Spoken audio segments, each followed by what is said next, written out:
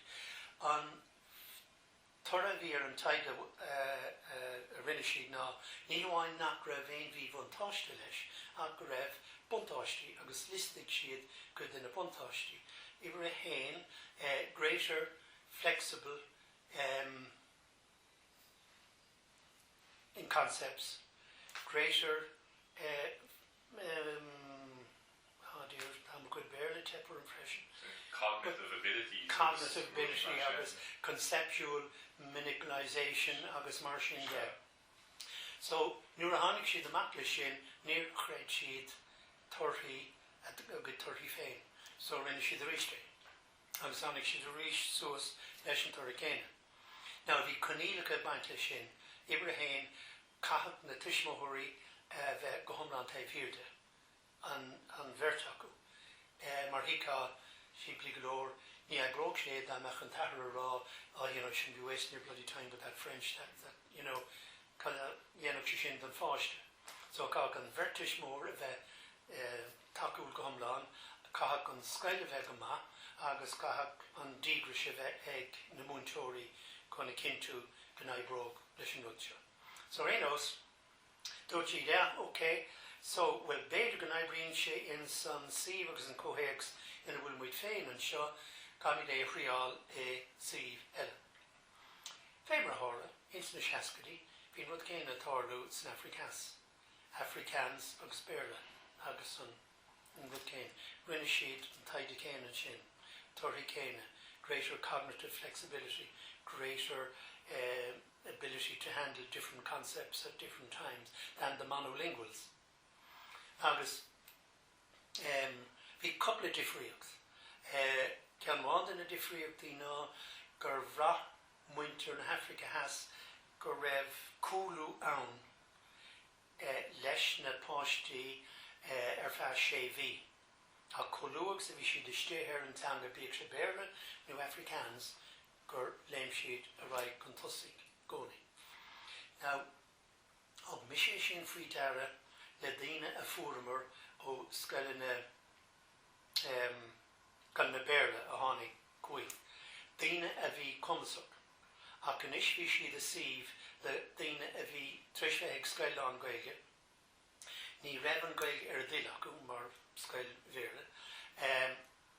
Agus bhí ag fáid síochálaíochta acu mar an taithí páirseala bheith acu mar scoláirí ná bheith ar bhár an ranga ó thaobh cumis agus chur láthair agus ceisní ragart. Inis bhí siad ag an leibhéal ar meach páistí in san rang Baile nó bhí siad ar ranga sé agus bheith na daoine ag bun an ranga. Agus, cóigh sé sin fáid dóibh. So bhí ormsa a bhíonú go siléir bí réile seo ag ná chuirigh sé fatí sort. So anyway, dairig léing an tugs chur leis an céad rang néidir go tú hain ach bhí is agam sa go meach couple of bliain sar meach scailgálaí, Gael scail Santan agus Gael scail Inchicóir láidir an óhan le scoláirí chur thugam. So thugam mé ar achtas dul timpeall ar na scail na Baile in san Geantar agus a ríist bhínig mé chun ceap cad a bhí mar a gcír a dhéanamh, bhí mar a gcír an Gaeilge agus dtír mé ar a brenn ar an Gaeilge mar flanda beag mar bhlá gur an tún síl agus fásan sé agus an tora a bheith ar an bháil sin agus a bheith i bartling san mór thugra agus mór thionscnamh seo an Gaeilge athógála athlánú. Rinne mé mo dhíhé le dhéanamh tarintach scetamínach agus fu mé méid mór dantaí. An dar a bhliain bhí mé suas go dath scoláire. Yeah. Now Cábhas sin an counter magúir. Now bhí díma orm le Scoil Chrónáin ar mealach seo. Agus cé go mar sár chuine í Brenda, sár a deachasóir ar a bheith cumasach ach bhínig sé gcónaí donna tishmóirí, nuair bheadh sé caint le tishmóirí nua, an sa láthair atá misir chur ar fáildíobh is bunscoilíocht lán-Ghaeilge. Ach ní mé coréachal nó súl go leanach na fáiste a raibh go dtí an dara le bhéil. Is tá misir díreú ar bhunscoilíocht a cuireadh ar cumas na fáiste dul ag scoil na béarla más mailú.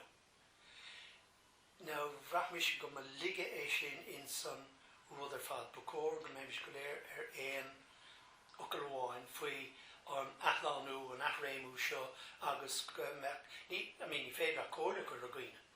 Go bhéadach sí bhhad níos mó a dhéanamh chun páistí heola gotí an go Coláiste Chilliain. Now, ní dhearna sí é sin ón tús agus an sin bhí misir mór banistíochta agus ar cúsin difriúla haring mé siar ón mór banistíocht de bhar rudí nach raibh mé sásta leis aféile or manis go nearna mé sin mar jaall nar a bhéon rud becíomhar dhéanamh mar a Derek Wendy hain, never resign, never apologise and never something else that me three. Agus dá bhar son níor denúan nasc ar córbheith ann idir Ráth Crónáin agus Coláiste Chilliain. Now, thugad muid cuairt ar Ráth Crónáin na gcónaí, rang cuaig, rang sé, meala daltaíoch. Ní bhór mar an méid go mbeidh asúil leis.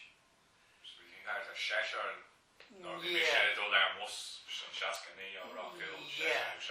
Yeah. So, the rich garish in as an rud mas mailad, but mar lige ins an co-íireacht a méinse asúil leis bheadh sé bhaid níos láidre dá rudaí go mbeidh sé breanú ar Ráth Crónáin agus seohanis síne den Gaeilge Coláiste Chilliain agus an sin Áras Chrónáin. You know, so now gur stop mé agus den mé athróú más mailad. So bhí bunas na tháinig Gaeilge School Cluain Dolcáin ar an báil chun an trá ar an sin ar an freastal leir sin a stócha. Yeah. Stolam léidir go tó cethir. Now, a rís tháinig sé sin ó Winter Crónáin. Sé sin go bhreatham ar greibh an taobh ann ar an munscoilíocht i Ráth Cúil agus cuinnig ar an toras agus tuismóirí smaoin a bheith an toras agus múinteoir agus mar sin de. Agus le bheith fearáilte tógad a tuismóirí Ráth Cúil go mé daltaí teachtógin an asnaí. Bhí daltaí teachtógin an asnaí. De hiá má fáiste scaoile síos go clún Dolcáin, cadí na contúirtaí tá scaoile neice Baile agus scaoil wathí scaoil an hAilín agus mar sin de círaíoch in a phríomhide Brenda in a círa freisin agus nasca deas Átha agus mar sin de. So, hiá de hismóirí agus bhí a policy féin ag Brenda agus, war mé, an Gaeilge agus bhíon isteach amach agus mar sin de. But, anyway, sin. So, dás an scail gotí an pointe go raibh os thionchar céad agam Proinnám a dairigh mé as. Bhín idir 8 hain agus Gaeilge, yeah. Now, bhí an irid sin fás ar an scail agus clú agus cáil go raibh ar agus go mbeadachais smaoinemh ar an dara scail dara le bhéil lán-Ghaeilge oscailt. So doscail siad scail nua Coláiste dhíth in dabhlacht. Agus fós bhí na figúirí a méadú agus tháinig Gaeilge ar Coláiste Chilliain an saoil.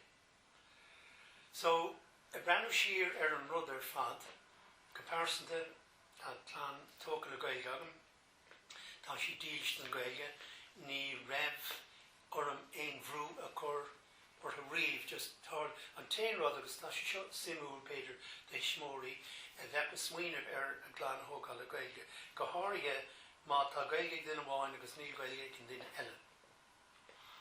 Nuair a bhí rúraí gabhín go leith nó mar sin, bhí sé tinctithe ag an méarla, sin an cóhéic sin ar Ráth Cúil, agus nuair a chuirfinn ceisteir, nuair a labhraí nó an leis,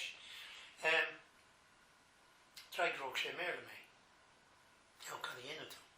Ní féidir Green scónaigh an léir agus ragar mé an Gaeilge nó brisin mé a smut.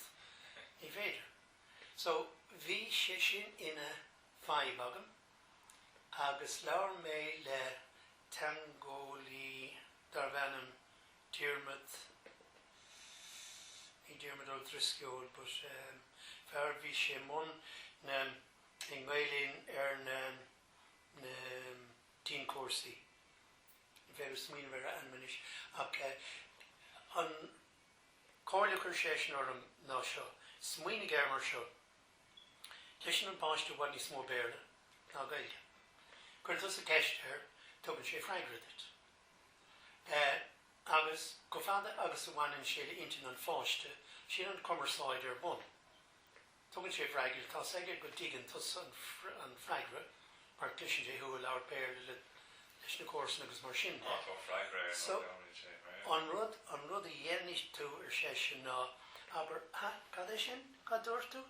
Agus cabhraigh leis an freighre Gaeilge thuairt. Agus gaid ní higa mé sin, aber ríiste rúirí, gad íad a ceist. Agus ar sé sin ceann duit, taobhiste de bhí. Ní raigrá sé i teangar behéile ach ní Gaeilge.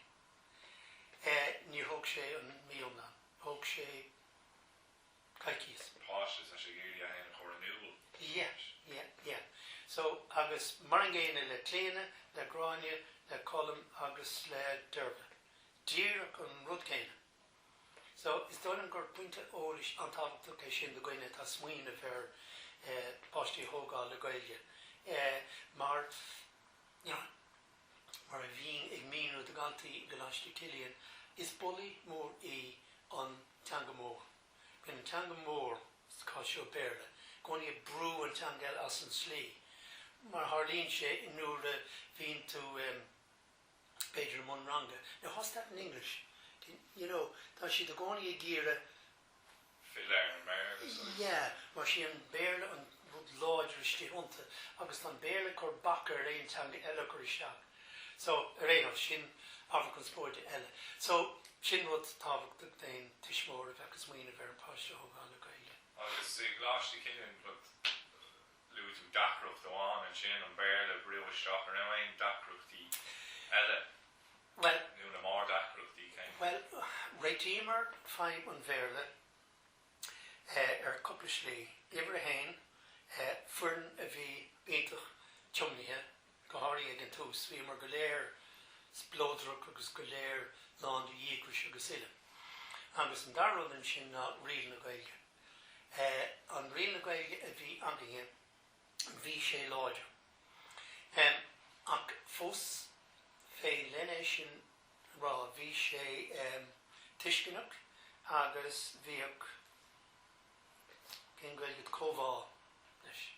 So, tá mris bhí riail na Gaeilge sé sin tá ní bris riail na Gaeilge é focail béarla bháin gur isteach an Albert nó gácail béarla mar ní bheadh an teangaigh na páistí sin dhéanamh.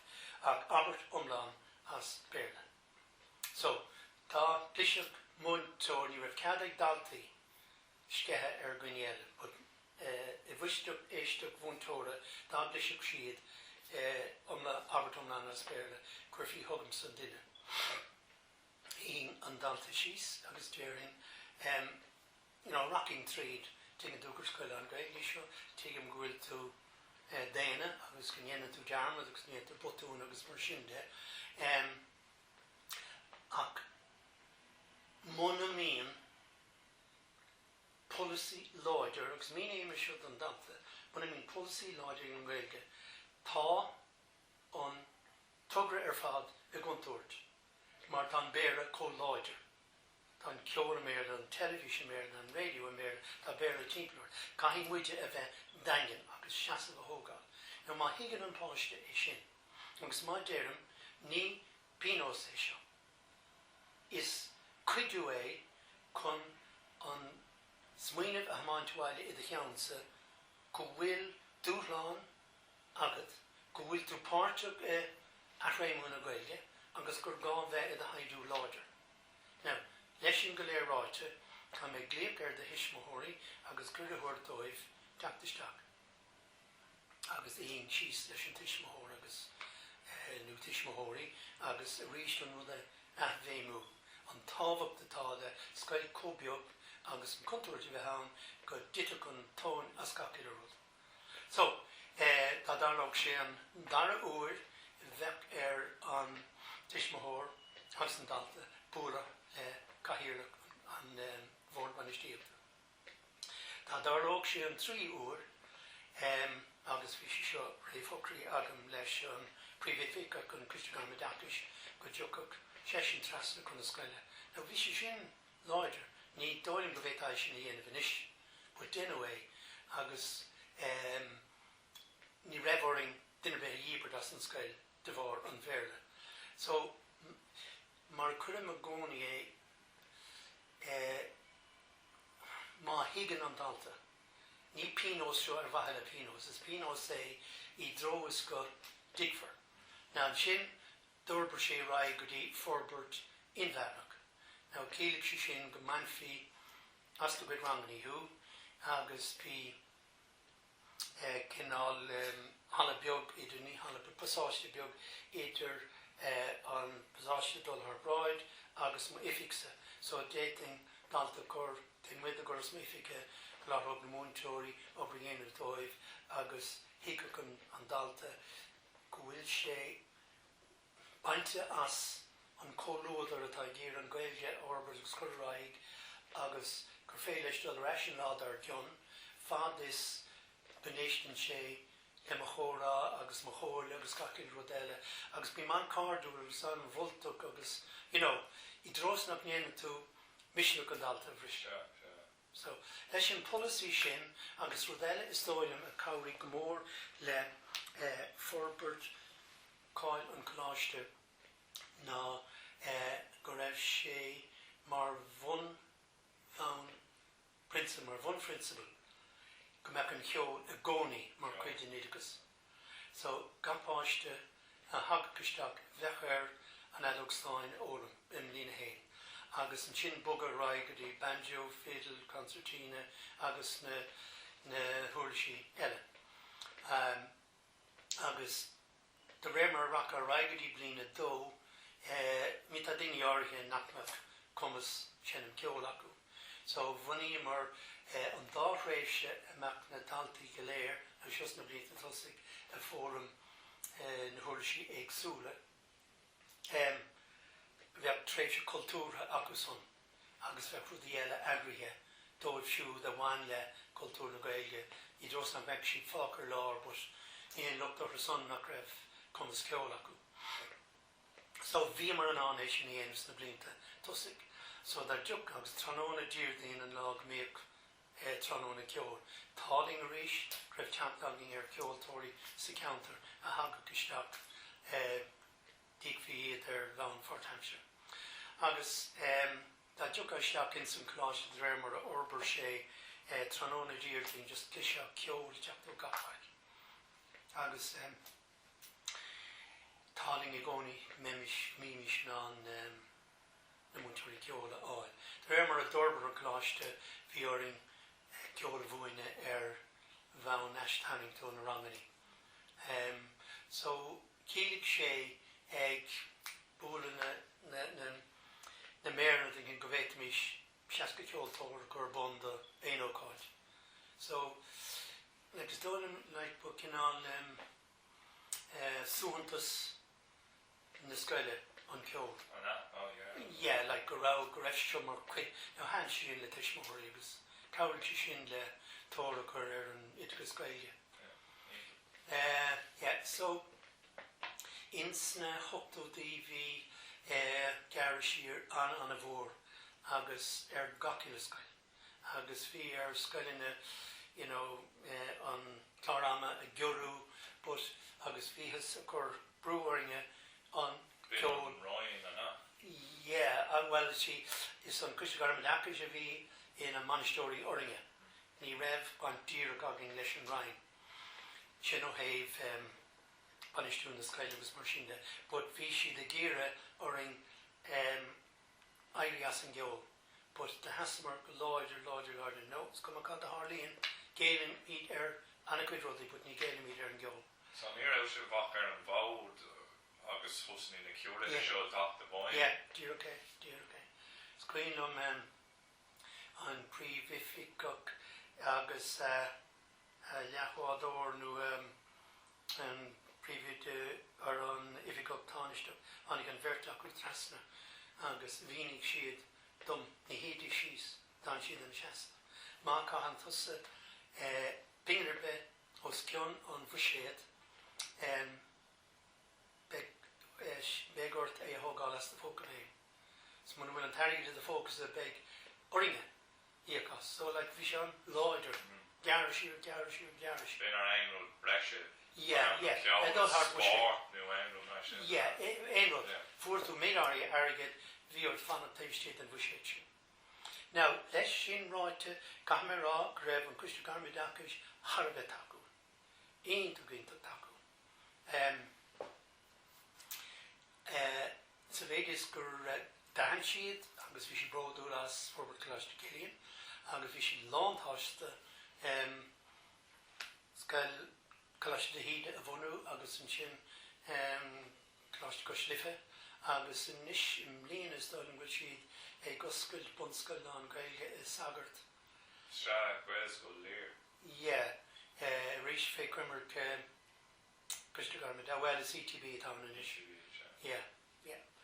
So right, so do tú an firm is this school an so is daoine bhí iontu daoine ar daoine Gaeilge de daoine ó a tháinig trín scúlaíocht lán-Ghaeilge ribh sin na múinteoirí mar sin de. Well, bhí an chéad príomhide bhí ar las príomhide ar príomhide táneiste an tidal nua caclín bhí bhúna chláirín a pise Gaeilge ar a téileach bhí sé sársarganí agus bhí sé sin a ceoltóir agus dúraigh agus deagraigh agus bhí sé in a sársargan ar fad. Le himach damsire déimeach siise le bheith na príomhide ar Coláiste dhíth agus bhí Finín Martin an sin mar príomhide táneiste níor ceoltóir é, bud faoin am sin bhí an ceol bunaithe agus bhí múinteoirí nua agin a raibh cum san ceol acu nóir ní rathalaíoch go háirithe bhí sé sé rás agus cé eile bhí agin is an duine bhí an wathaigh an geol agus sáirteó man si le dramas chun duine mí chun na ceoltóirí cáiliúla iad. So, yeah, agus an ceol fósán agus mar sin de. So, Dimig Finín le bheith in príomhide táneiste ar Coláiste Óin agus an sin in príomhide. Bhí an toras ó náit an raibh sin na cónaí an daon agus binacúis a bhog sé. So, now bhí me chun rud eile rá, bhí sé mar aim agam go mbeadh an ceolán agus an óránaíocht. Agus bin tepaháin níor aimrígling cé go raibh sé na canál policy ní canál go raibh sé na well aber gur mulla a bhí ann weimse agus sochraíam ar rudí áirithe, but le brú tá an agus sacin na rud eile níor hála sé. An rud a bhí gceist ná go mbeadh ar a leid cúig órán ar ólas ag daoine. So dá mébhí sé ar ócáid toras léin nó toras seachtaine go mbeadh gatain an ceann bit a cúig órán a canna.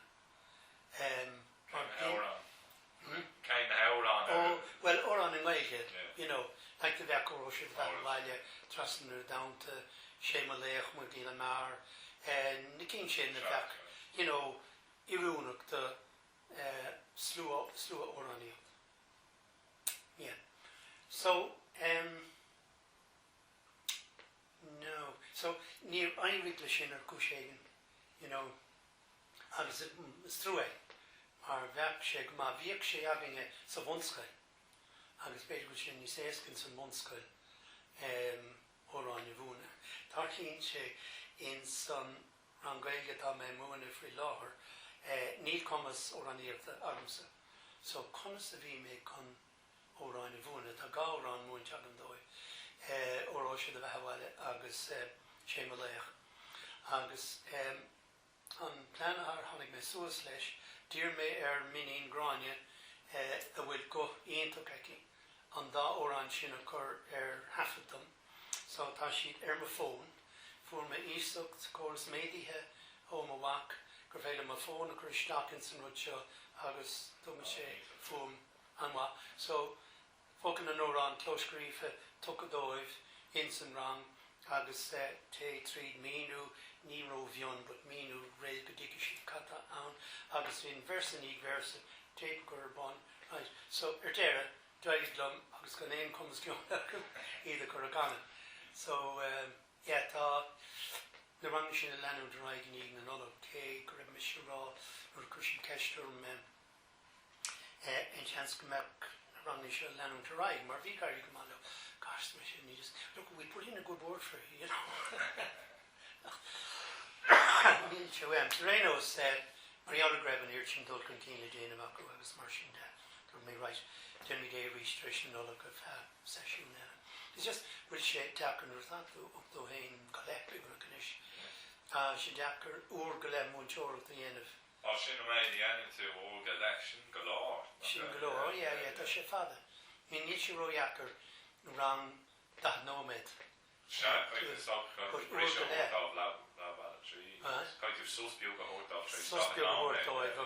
Well, after good you were they going to hAilín because all on here agus yeah. But that was spread into conduct as she her beach conform. Yeah. Dave cannot hold on the school as the dacuti election. Cannot equivalent changa stop the screen on braille already took a chino got ornate ar modern can on the dog the sprague being quit and Organaurus, yeah. Ní mór é sin íana. Na contortí eicem I gás gail scoilíocht san céile tá roing ná. Na ra bhunaitheoir scoilbe bín dígris na bhunaitheoirí an láidir agus a báistí. De réir mar a héintse sin a raig tágan cinál laidú ar an nígras sin. So agus bín takeíocht tuismitheoirí fíor hábhacht. I gás na múinteoirí is dóilm gúil gá le aithliomnú a bheabhrú dóibh féin go dtí nach job é seo is cuid de glúiseach é catú ní bhain smaoinemh ar an áirteist agus an testa sóisiúil catú smaoinemh ar an rud atá tú géar a bhaint amach taobh muinte sin. Ní féidir gach múinteoir a thuairt ar an wavelength sin I gcónaí. Bín tá cuid acu. Mas de réir mar a cúil mar a raig I Coláiste Chilliain tar éis 20 bliain connig méid daoine áirithe agus bujab a bhí an. You know, post agus post, exactly. Yeah. I like sin an saoil, sin an Déanann, sin a hAilín. Agus le daltaí sin an rud a hAilín freisin caithfidh tú a bheabhrú agus caithfidh tú dhéanamh ar bhealach tiste agus bhealach cruthíoch.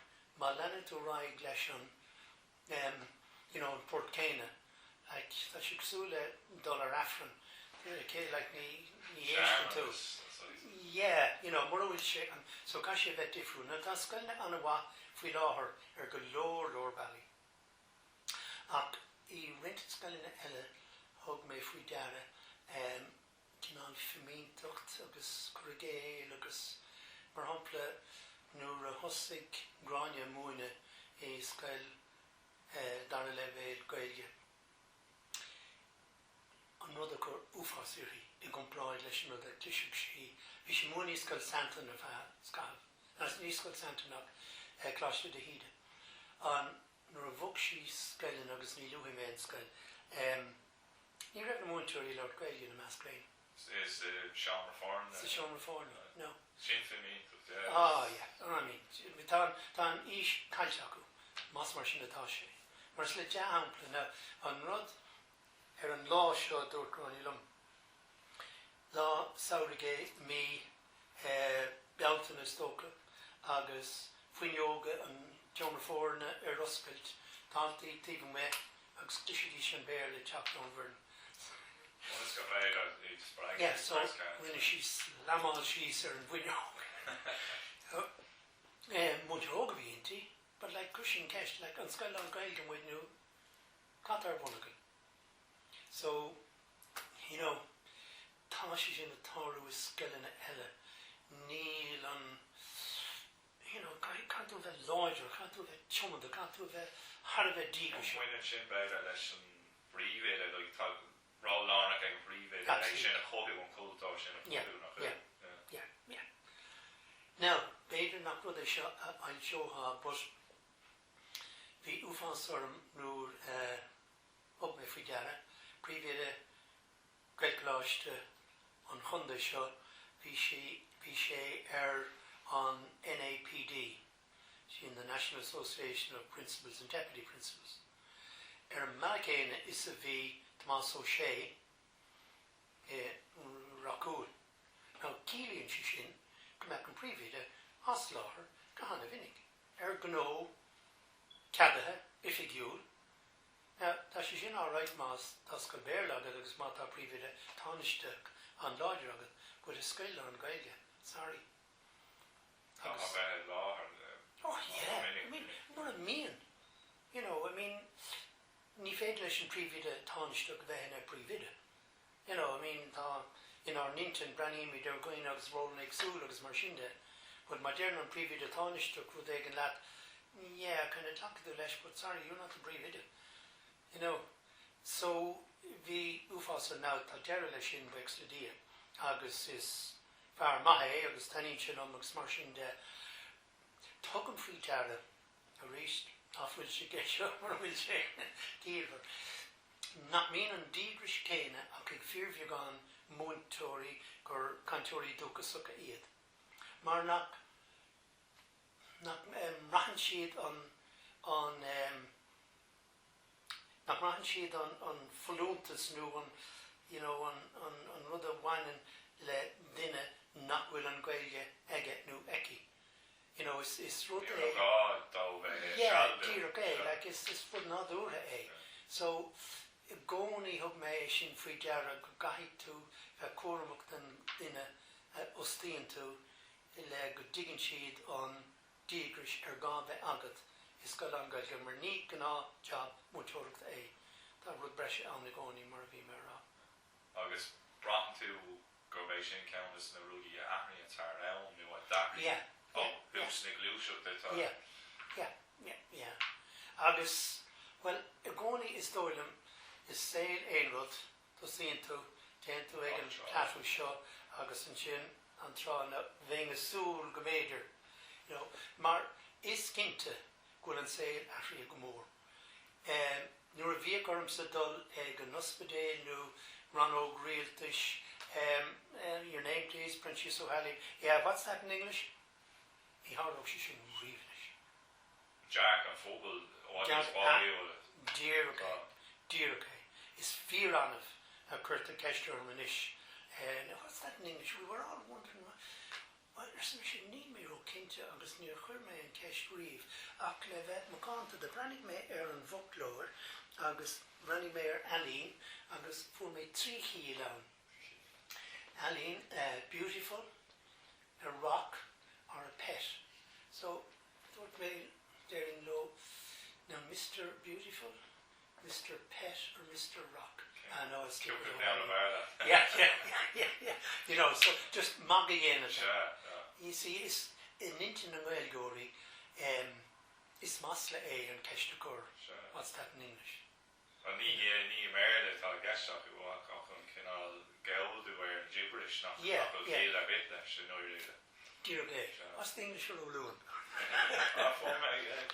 Yeah, no, fine. Yeah, sin well. Yeah.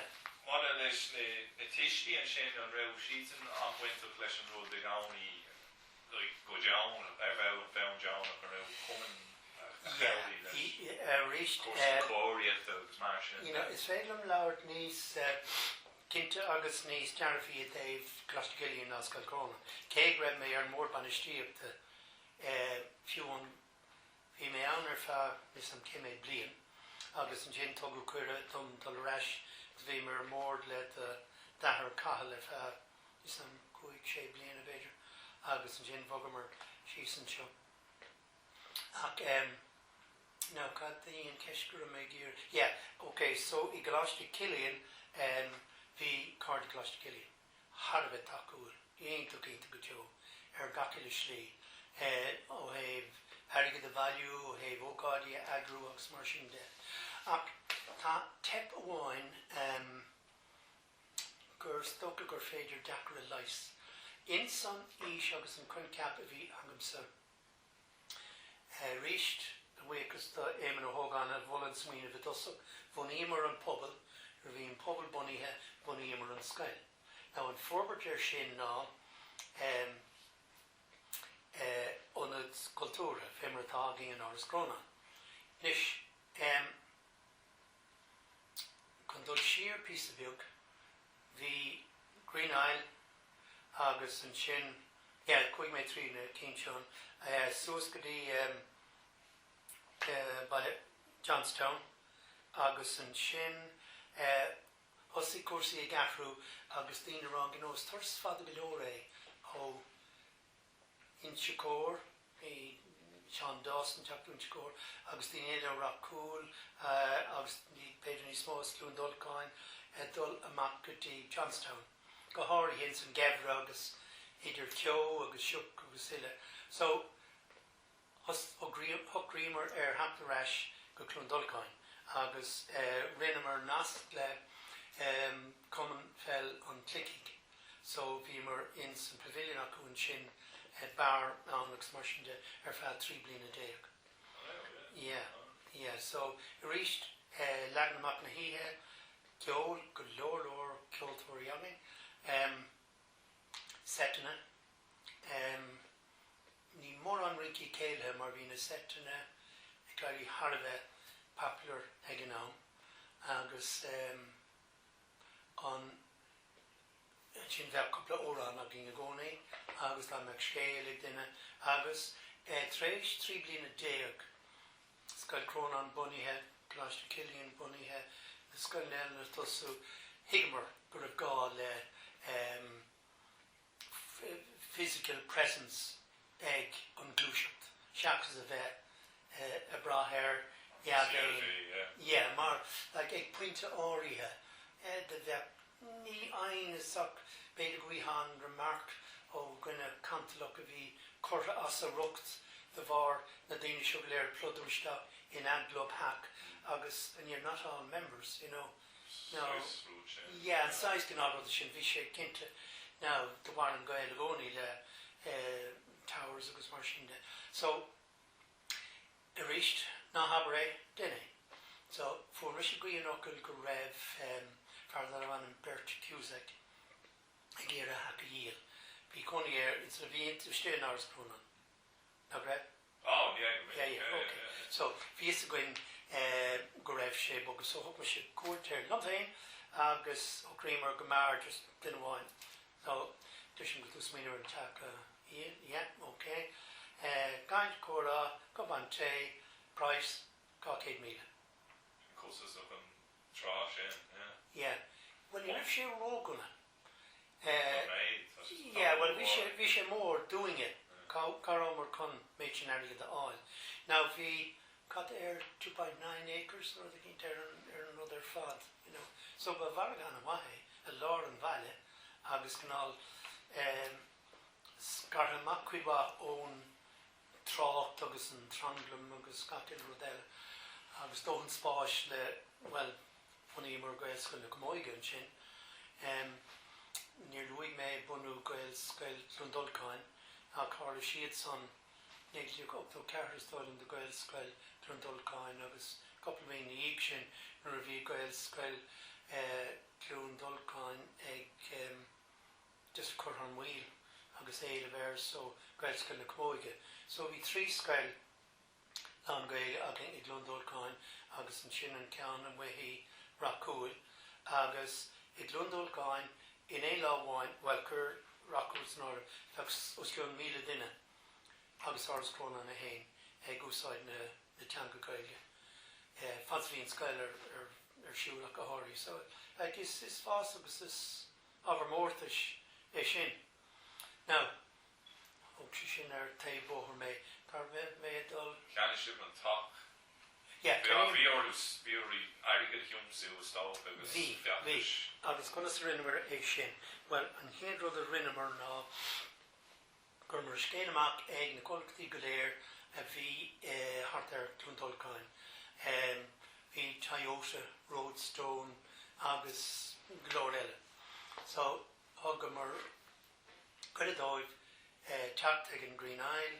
agus rinne mis chur láthair le daoine an goiste taoblam ag míú an chuncap an ís a bhí agin do athláánú de achghailú de achgháil na Gaeilge agus mar sin de agus gur bhíon plan a bhí agin ná an teachte ceannach agus macrí gceist agin an teanga bhuine agus na thuirlisí ceol go léir a bhuine agus mar sin de so ar an spotta 5,000 ó Roadstone 5,000 ó Toyota agus 1,000 ó grammaní eile an sin bhil den éigen ar an gcuiste gur cóir doing £100 draw a dhéanamh so ó Creamer go mbeadh 6 car in san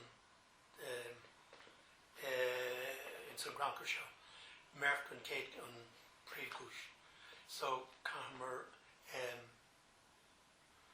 couple mí a dtí na ticéadaí agus is cuinnam dul ar mar cheantar féin dul go Killikee Helfer Club sin an náitin ar as misisiníos agus búlar gcúrsaí agus trí ticéad €100 £100 gná agus an sin mé héin agus fear eile gur cúrsa le mé gná bhúlar amach go dtí an bóthar go Baile cumín agus is dul ó happy tap an sin agus is cuinnam daoine ag tuairt £100 black strangers not waka but just deal an ish sinna tá mu gur dhéanamh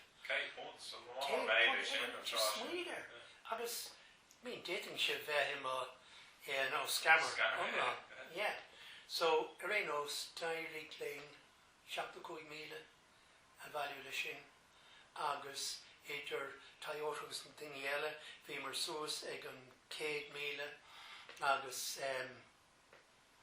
bhí 300 duine drá agin mar cin an meon ceann nar bhí mar críicní leis an mór ceann agus chumar sin go dtí an bank agus ríist runnaí mar daoine a raibh an scéil seo acu Dailán Ló AIB bhunaitheoirí agus Bancola so Bancola thug an Ráth Úsabhar doing agus fuair mar an Céad stocha 100,000 150,000 better. Oh gosh, yeah. Agus okay, so bhí mar an taffy canach chun ag chur níúint an phobal mar ba hanteach é tóga uptiúg tucha cuaig ba gá na thurlár bústair structúr RSJs agus rudí eile chuisteach. So le rímar leis an ranóg na Gaeltachta ar rain na Gaeltachta agus fuair mar 150,000 mar Iontas chun sin dhéanamh. So chuir sé sin up seomra ar fáil a haid ranganí so beidir go euros a an okay. So seans má well is sin cóbhar a chus ru difúil ag bhíoch le mo líse agus stochar cha mé trucha chuig bliain beidir im caihirir le ar winter Chrónáin. Bhí sús le 100 duine os ceann peaganí faoin bhain gach seachtain na fólam na Gaeilge. Agus an sin na thuirlisí ceol go léir banjo garden fiddle flute concertina bíbil an brárán bheith go náit a pléasca le look fólama agus ceol agus ile. So is rud é go féiling a bheith an órála gas. Now leis an go léir ráite tá brenn siar another fad tá tepana gur féidir lum tagart dóibh sé sin an bun chuincap a bhí an ná go nairógling pobl an nasca le chéile timpeall na scoil na lán-Ghaeilge díhána cín a bhí I gan Dolcáin bhí trí cín Dolcáin Ráth Cúil agus na cín níos fuidir mu pobl Gaeilge láidir a cothú a thiocach ag an áras bhain ag tainneamh as san sé so síalta agus na himachtaí mar bhí idir drámaí agus gurmach ceol agus ócáidí eile is áit an gníomhaire é. Níor éirigling é sin dhéanamh. Níor éirig lumsan is mar phríomhéidir Coláiste Chilliain na múinteoirí a hairíthe isteach ann ó thaobh caintribh agus ó thaobh chuid a saoil so síalta cahabhann sin chun an rud go léir a láidreú. Bhí le héad ann nuair a bhí mé múine I Mile Park College mar bhí an pobl níos luúin sin bhaintse leis an pobl ach bhíodh gan an parents annual dance in the Green Isle. Now, bheadh na múinteoirí go léir ann. Bheadh mi sin brince leis na tuismitheoirí. Bheadh mi an múinteoirí go léir agus an pobl go léir. Sin an cinál smaoine bhí agam. But déir ach na múinteoirí ach tá mi tréis an teachtain ar fad a cahabh leis na daltaí. Seans go méid mar bheith ceadaigh na daltaí sínsrucha a bheith ag an áras. Ní mé gur búla lo, ní mé gur búla le tuismitheoirí. Rudnar hiag mé roihath mar gus breann tuismitheoirí agus. Má tá gearr an acu, well, ní hé Áras Chrónáin áit leis an gearr an dhéanamh tar isteach agus leabharlam má tá éon aib. So, just níor éirig lei sin. Meontáirí tá sé dí fan Cluain ar an scóil seach na ónta. Tá agus caitheann siad an ígras leis an Ghaeilge, leis an rud I rinne seachtainna agus tá siad a géire a rud féin dhéanamh. Now, rud eile a bheith beidir na nábhar díma ó thaobh na Gaeilscoilite ná éirigling, ná rinne mar go leor iarachtaí, ná éirigling daoine bhí ina iarscoileoirí a tharraingt le chéile cosú le aber rud a bheadh ag Coláiste Chilliain bhí ag fir an pell agus son agus ag dramna eile just níor éirigling é sin dhéanamh. Now, bhunaí mar rudí áirithe, bhunaí mar grúpa sléifteoireachta agus grúpa siúlóide agus mar sin de.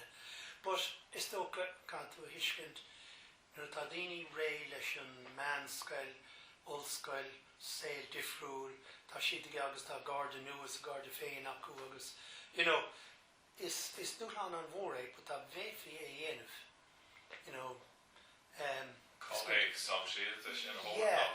Now, níl sé in fictor gomh go thomláin, mar baineann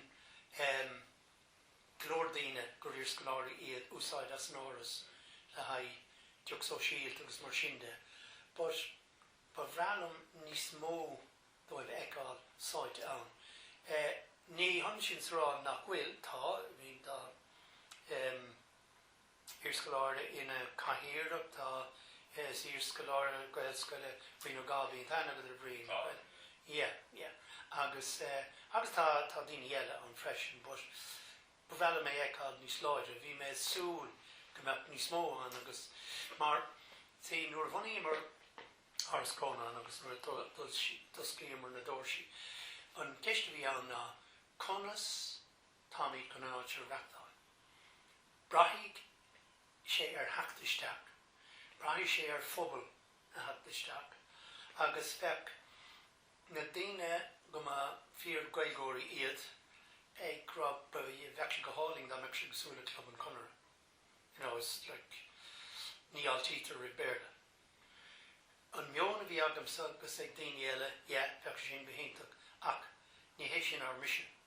Sé an mission atá agin ná an mór phobal Baile atá muhin sin a bhealaisteach agus iad a Gaeilge. Tá stratéis chun tuairteach é ar bhealach mar tá sé aníos go do lucht na daoine gan Gaeilge Shelva áil ar náid agus why the hell don't we have this and why the hell don't we have that and so on. Agus not digging, agus not fecking on ish. So irish dúth an nar airgling a lán go homla. So sin na deacrachtaí, but you know. Agus raibh luúte an intá agus sin níos luúthe intá in chun na múinteoirí ar intá.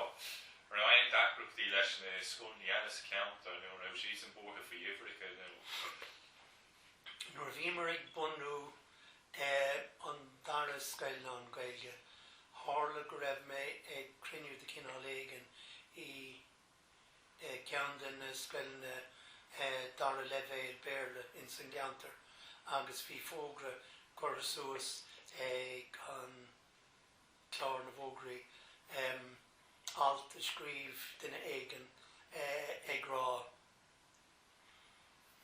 you know, gur bagartí seo an Áras Chrónáin lán-Ghaeilge in San Geantar go mé méid a caiúint daltaí. Where's going to come out again? Yeah. Agus fáiltí rómsa I dosach in néidir go dó in sna unscoiline agus mé creile an chuscéil a déobh an tugra ionach seo gailscoilíocht agus mar sinne. Agus an rud a dhéanting haing arás tréis torthaí na man teiste fé mar bhí ag an am testa social pecione ag léirú na torthaí a fuair na daltaí gom iarstoláirí an scoil na Baile, ag fé cechu I raibh clós mar sinne. But le himimecht bliain go na íag sin ní thiúrfaí cead dom. Yeah. Coscáiltá sin ó hína le? Yeah, well, bhí mé good scoláirí tóg ó presentation convent agus yes, agus Coláiste Chilliain. So, yeah, like he had dóibh. Agus a réinós ní os a brachar a hiile, but ag pointe áirithe bhí suas le beidir 10-15 fan géad de galtaí na scoile gom dalta iad ó scoilne bhunscoilne Baile. Yeah, so bhí job le déana a bheith iad son a Gaeilge. Agus an rudí aonthing ná criniú tuismitheoirí fécinn an bhéadfaí iad a sppraga le Dolcáin na Gaeltachta, fécinn an bhéadfaí íre an múinteoir bhunscoile béim a chur an Gaeilge agus go leor sort of takeíochtaí na íag sin nuair tháinig siad chun na scoile. But dearg leis, you know. Agus raibh churamach at Educate Together and the John Lee Shin on charge. You actually down le mo linksa. And town is good going or bugger going again on we share Dolcáin stolen. And I count new le bonu miss how much on fos but no near a vein equivalent. Like a trash, No. Ní hé gwe name voor tafel to show but o harle Coláiste Chilliain a bheith in a scoil bevó sa tír taim with an Gaeltacht. Agus, you know, an cuir a gairí leis tó go cuireadh dom cainte thuairt I de smórí in feriste bóthar na bháil mar luigh sin ar bhéin bhaint. Seas mé chun tacaí sin leis an túscot nó leis an Gaeltacht. Yeah, so a réist tuismitheoirí ag creile má thuiscéil agus an cúrsaí agus. Céim bliain é sin is part fiú. Up to 3 up to Cahar Raig. Bheith feriste letter canon, Gaeilge, Trálí, Éanna Gurmhain, Kilvantáin, Raibh, Bunú, Cadén Gaelscoil attention is Cool, yeah. Agus couple teile or to go cuireadh dom Corky fashion leabhar tuismitheoirí a Dave the Fisha agus cad a beidir bhaint amach agus on taide sin a bhí déad agam a Dave. Now a réist bhí for me antaí ag don Ráth Dolcáin a bhí na phríomhéad Coláiste Óin sin Gaeilge síos Ráth de Baile Átha Cúil freisin agus cén tá bhí ó drisceol bhí siise in príomhéad Gníomhaire an Gaeilge sin hAilín ní drisceol sórsar gine. So, like if léile sin rud atá mé rá go raibh mé cíochrach le haid an taithí is fearr agus nólas is fearr agus le scill na bear le cláismhaíanamh de Coláiste Chilliain. Agus luúit an Gaeilge den sin freisin ar raibh mar an nascaid an scúil agus an Gaeilge ní bhfuil tú hain agus an Gaeilge. Yeah, well, an gcéirthosig sé sin léidir seachtó trí bhí mé fuair mé céin léidir seachtó cethair agus go mé mac chun na Hafricán sin a Coláiste Chilliain ar rais trún Dolcáin fuair an post Coláiste Baile agus an sin thosig mé an scoil mónin sin agus tréis scoil a bhíon Cluain luí mé sin. But the réim mar a thosaí mar a forbert beidir 1973 thug mé gascóir duine chun na Gaeltachta go dtí an ceathrú rua. Agus nar hanam mar rais bhunaí mar d'fhéagóirí Cluain. Now sé bhí an sé bhí ar bun an sin ná club d'fhéagóirí. Bhí sé oscailte do scoláirí ó Coláiste Bríde mar de réir mar a leanam mar a raig bhí baint agin an sin le Coláiste Bhríocháin ar Rosmuc bine mí mehebh cónaí. So dairig lein club d'fhéagóirí a bhunan sin rud a bhí ar bunin san club ná hagad daltaí seach ag leirtar sé seacht bhí uachtrachaí caithfí le seomra agamsa I Coláiste Baile bhuaigh go sundan na bráidre an muiristeach a bhí an bhahar fad agus nar habidí sé steach risidís ins na grúpi ag súil a bhí againn. Bhí ins an Halle, bhí Ledó Bauert, bhí Pool, an sin bhí grúpa Oberláive, an sin bhí grúpa Ceardíochta, an sin bhí grúpa Ceol, agus bhí grúpi ag súla, agus bheadh siad san goléir le duine éigean as dúrú, agus ní I bhéad in na fásta ann ach mé hain. Bhí aisteach just ní raibh daoine ar fáil agus mar sin de. Deirglam daoine áil raibh na sciilne seo acu agus Gaeilge acu cumá. So leanach sé sin a raig go dtí an éaclog agus an sin tháinig chuid fí tús leis an céilí. Ó yeah, bhí grúp eile bhí ann grúpa rince, múinteoir chunas na rince I dhéanamh. So céilí ó néaclog go dtí de leirtar sé de. Agus bhí éidir bhí céad fiche duine ina máil acu againn agus bheadh freastal de idir 8 agus 100 gach ihe de sarn. So bhí sé leansi sin a raig ar feadh 8 mbliana an sin ceapú mé má phríomhéide ar Coláiste Chilliain agus sé deachar bheith de phríomhéide ar scoil amháin agus so de réir céile bhí má bhac ina caithear na ruaí ina caithearlach ar feadh tamalaín agus an sin bhí Proinnsias. But de réir céile héidir sin as a céile mar bhí an Áras Chrónáin tóca. But ní raigh ling éon sláthair ceart dhéanamh de dhéagóirí in san áras. Yeah, now bhí ag an am sin an cás a rinnemer le Gníomhaire agus bhí sé seo bunaithe go thomláin. Bhí Áras Chrónáin an haid an cultúra do bhaoine fásta. Bhí d'fhéagóirí Chrónáin donna d'fhéagóirí. Agus le bheithráilte bhí an Gaeilge á labhairt ainneoin nach raibh aon scoil lán-Ghaeilge an ní raibh Coláiste Chilliain bunaithe ag an amnis is Coláiste Bríde agus lucht Páirc Mhaile I féin. Agus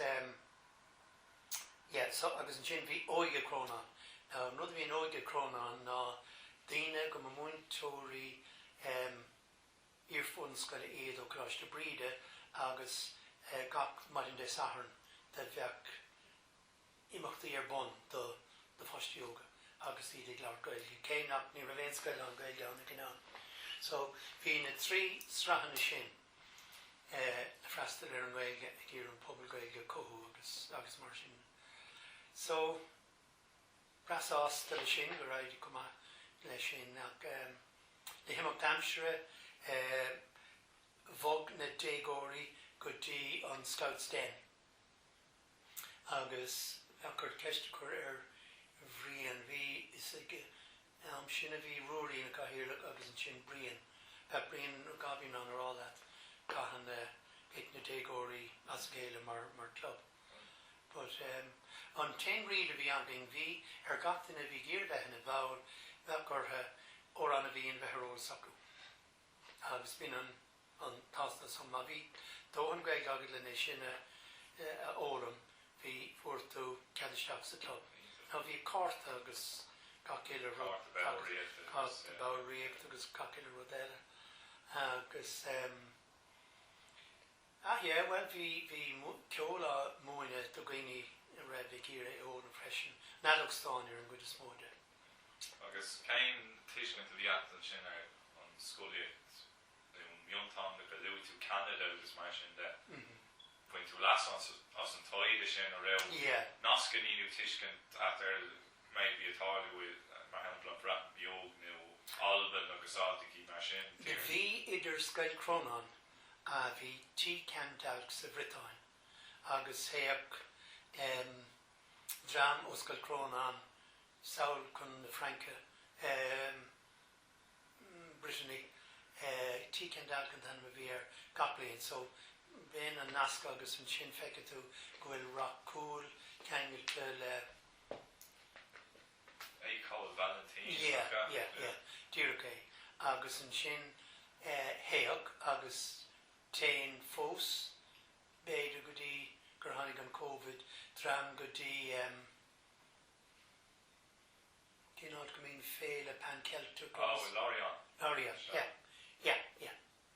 agus an sin tá Déanann McGowan na mlán agat ar chun sesin isteach ar an féile panceltú scríbhóráin agus fuaid sé coplúir é Now, well, just an cash bearnach mar se stop community leis an rudaí tú rá rih don tafa tusnil ceir é an máthúis nó an spruch cash fialsúnach de stop é céim fá benearna tú an obairlig a son na Gaeilge nó an cóhaigs níos leithne sin a bhí me de trocht ar le an tús ar fád Well, rís cén se leis go dtí an bhunscoil mar aon na dégan ar glán ní bheadh aine acu náhad go naig na Gaeilge ach ní bhór siad an tiidir céine is a bhór mise ní héis na rá nach bhór siad idirgus dar le bhéil agus mar sin de but múinteoirí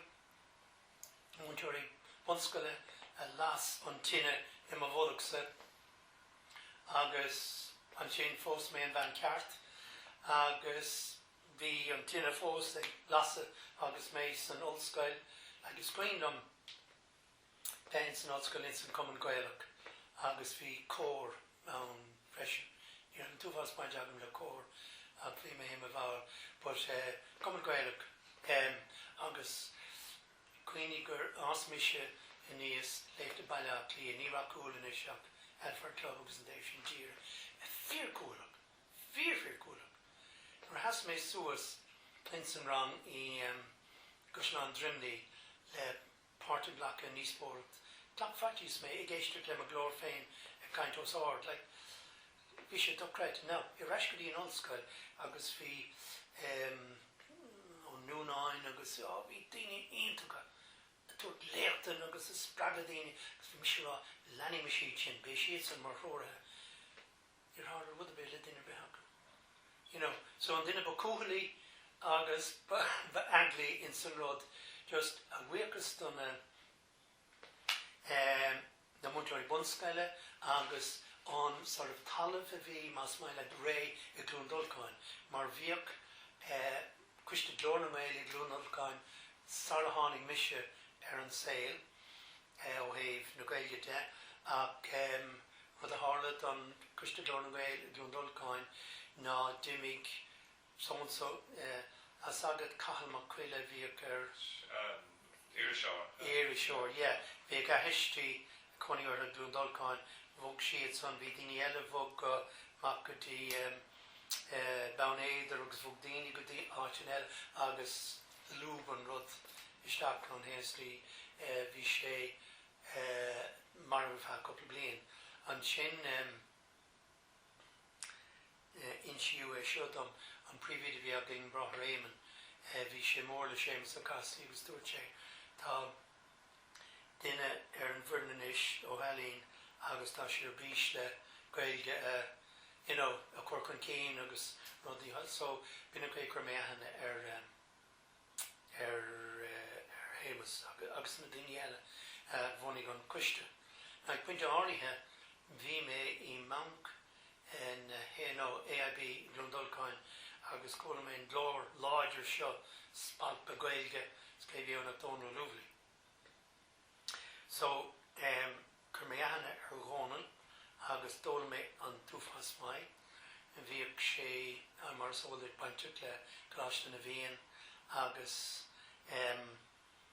dóla mé anna chuidhhain. Now mar bhunteoir ógnú a bin méidir beidir néideoch 60 bhí mis nafrigin am sin 66 Dréis an HTP inmh náir bhí feicáil ar ólas agam maidir le bheith im a bhunteoir má rom conroch nó Coláiste No, UCD ar mahar bilis ó héh scinna múinteoireacht agus na bailí le rudí a bhúna.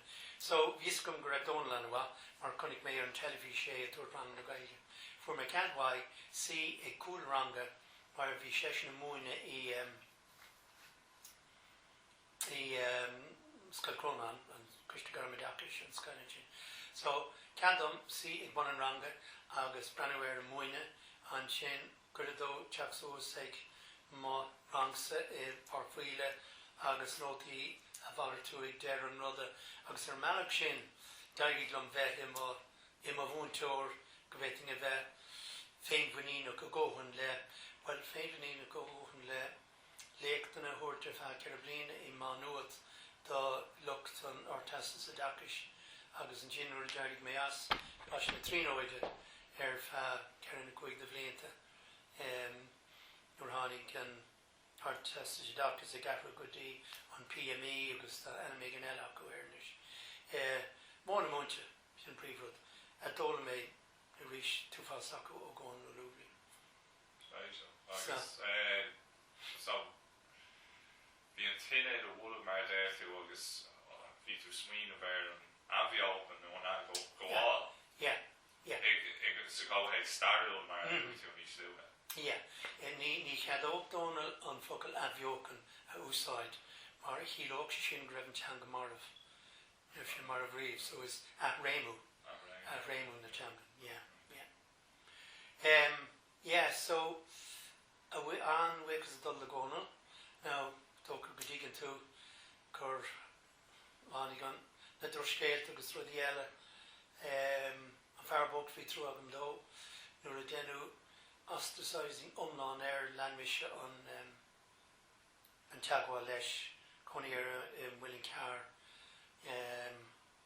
agus cos na cuairt agus gCluain níor cinnta i riomh bhfuil leis an ráite ní mé misisiúrá go raibh sé neamh cinntaach ní lis agam tús pun nó bar nó but tá daoine ann na deireach ná raibh cúrsaí go maith.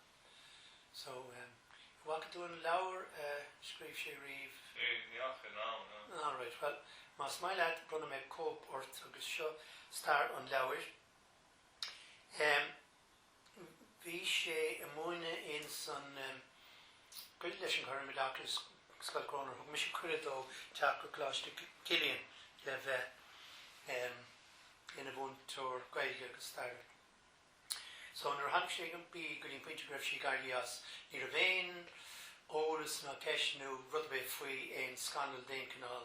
So gus bhis leis dóna an cumalaat an tá tú gairí leas as an tólas, na scilline, na móna múinte, go léir tá agat a chur síos a leabhrán le go meach sé fáil do múinteoirí na tíre ina dhéag sin. Okay, so usig sé ar. Gur sé leabhar le chéile atá na cheold iontach. Tá 1907 leathanach an. Tá crá sé mé leis mar dar a ihe ar an bhón thugam. Cad a ceapú fi seo. No, ná déanana sin a gcónaí ag bróg sé sin. Céir fi seo, céir fi. But réinos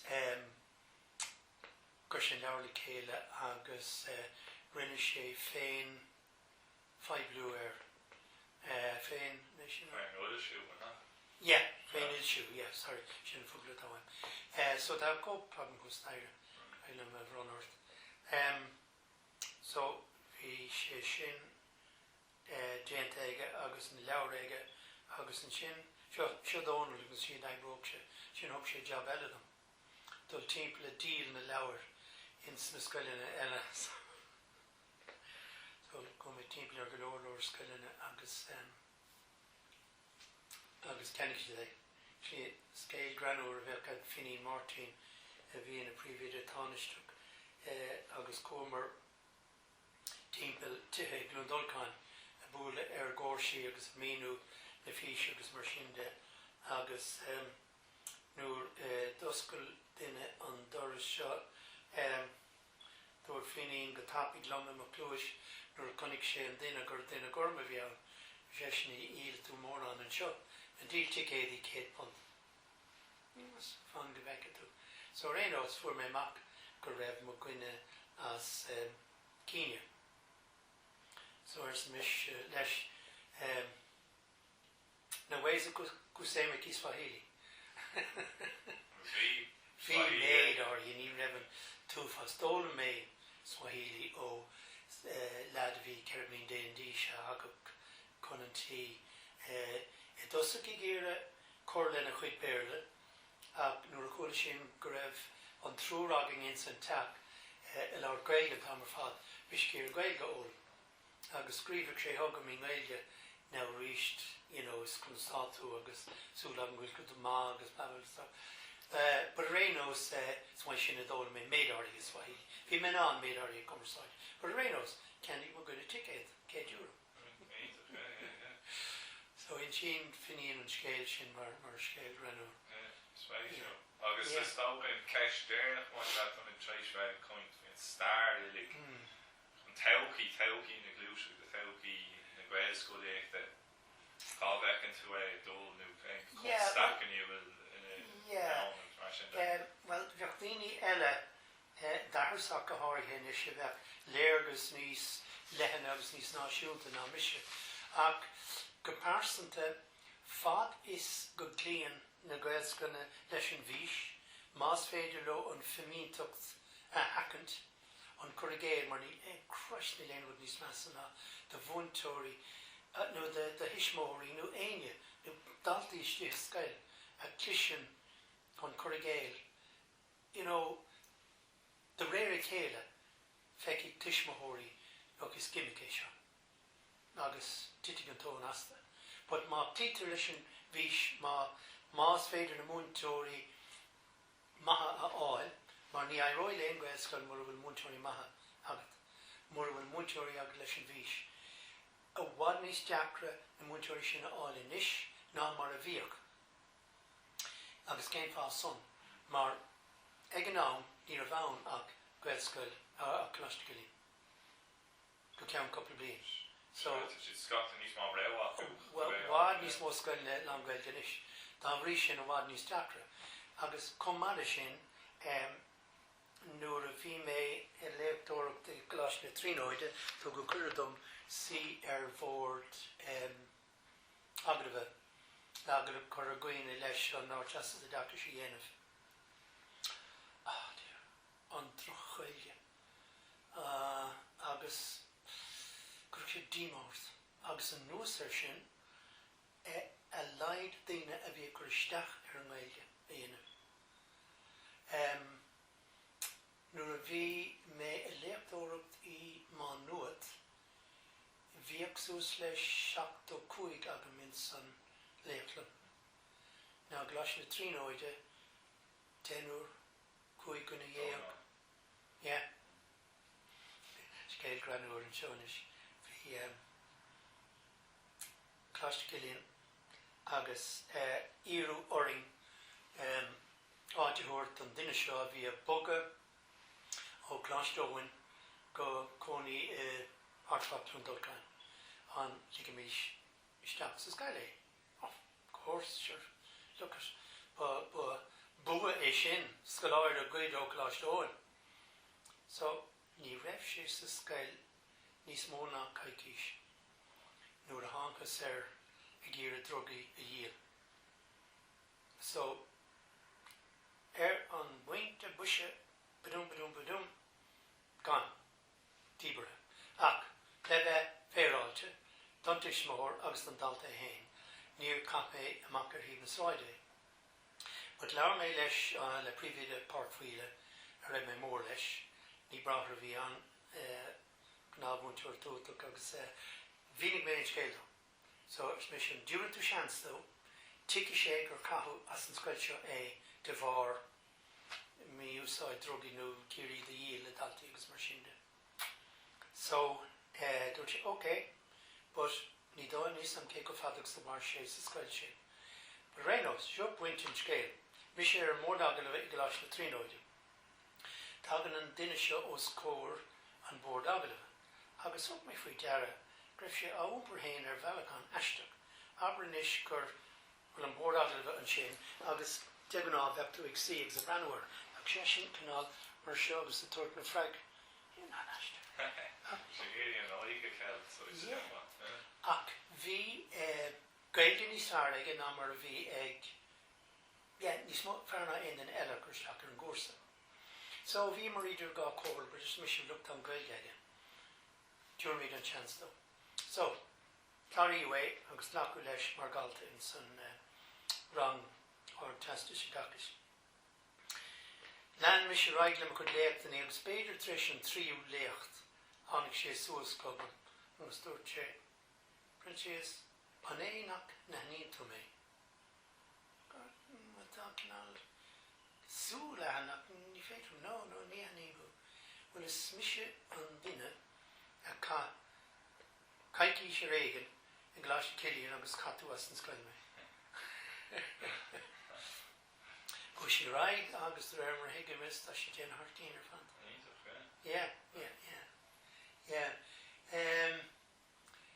Bhí daoine aontacha in san rangnaí tríd na blianta, i Coláiste Chilliain. Ní raibh an baint céine agam i mánuad, mar i mánuad ní anna mé ach na léachtainna thuairt na pámpéirí scrúdaithe a chur le céile agus an ceartú a dhéanamh. Ach i Coláiste Chilliain bhí an grúp agam agus an sin de bheith gurm beidir 4 nó 5 den grúpa sin a bheith mar lábhar idi agus fucking timppla ar na scoilne breanúirtha muoine. Agus mealg sin chur mé anna níos fearrtha. Yeah. So this one will end with Hastin Wet, the horse. Bhí sin íntach tá bhí tá sé trúna mé ar dá agus chuin buúla le rá sin le go géirí a chuineáil. Ach ná bhí sé daithn le leabhar a fan le úr le bhór trí Gaeilge ach coffee. So bhí sin ar aus gur mé amach léir na san rimse agus spéisiú san scéil.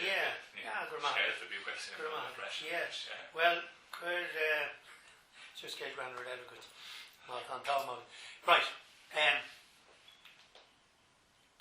Has agad mo gwine Cormac O'Hara.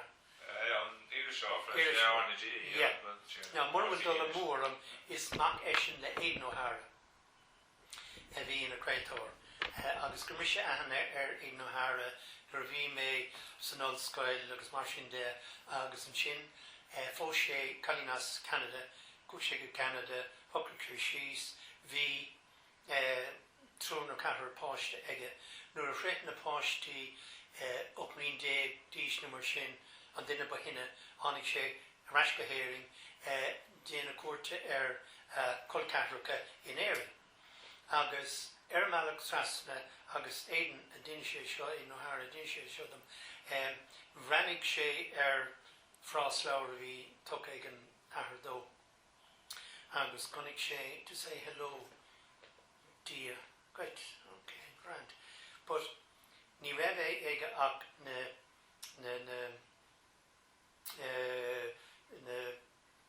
cadín na foganín na consonant na cadín rudi umu.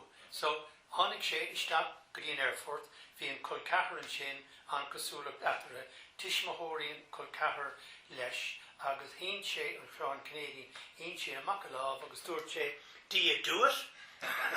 What? Do you do it? So bhí mé múinteoir America me hain agus siad an sin a hisiscin do bhheadach a chóirtú grit seachas bhí siad a dul díadúth ar fad. Yeah, díadúth. Yeah. But saoigh na tiismóirí inis éarnach like a corcage, do you do it?